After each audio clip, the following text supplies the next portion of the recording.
Hi, my name is Mia. I'm sure you guys are all wondering why I've decided to do the 500 butterfly.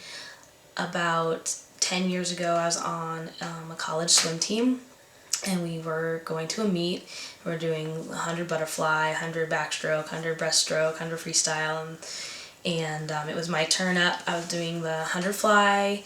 I was in practice, no problem. It was my first meet. Get up on the blocks, dive in. Everything's fine. I do a couple strokes. I feel okay. The wall didn't get to me fast enough, but that was okay. I started getting really tired, and I just started. All of a sudden, my body starts to feel like lead, and it becomes really difficult to breathe. So, just trying to, keep it together, do what we did in practice. The wall quite literally looks like it's receding into the distance. I would felt like 10 strokes and I was no closer, and that started to feel very discouraging, a little bit scary, and it just felt like no matter how hard I was trying, I wasn't making any kind of forward progress, and I was just becoming more and more exhausted, and I wasn't even halfway done with the race. I continued to stroke and breathe and kick, not really together, or not really in a helpful way. I finally do hit the wall, come back for my third lap, and my arms are not getting out of the water, my kick is practically non-existent, my body is just feeling like my belly button has turned to lead and is sucking me down to the bottom of the pool. I start choking water, and my body is just not working the way it's supposed to work. I finally do hit the last wall before to finish the lap, and I quite literally just stopped swimming. I just felt like I couldn't do it.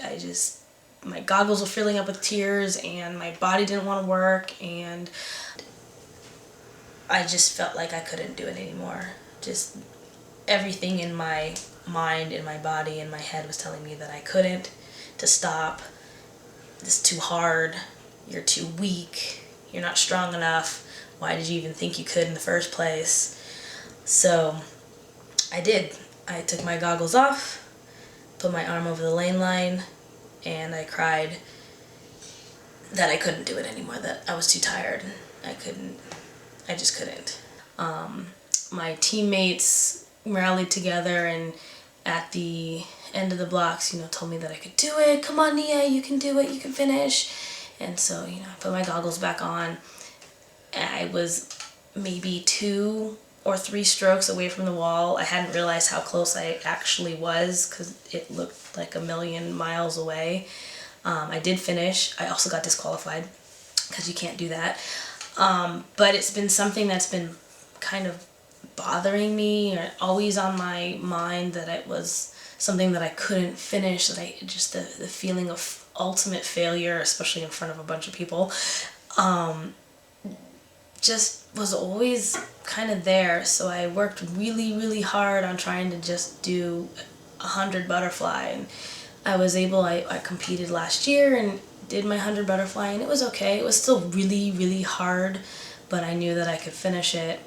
I decided to do this challenge to push myself to the ultimate limits, to see if I could get through that fear of drowning, little voices going, oh no, you can't do that, you should just stop, why are you even trying, to see if I could just shut those off and encourage myself and just keep moving, keep swimming, even though it hurts, and even though it's uncomfortable, and even though I can't breathe, and even though my arms stop working, and even though my body feels like lead, and even though I'm going to drown, or feel like I'm going to drown, I want to see if I can keep moving and keep going through all of that.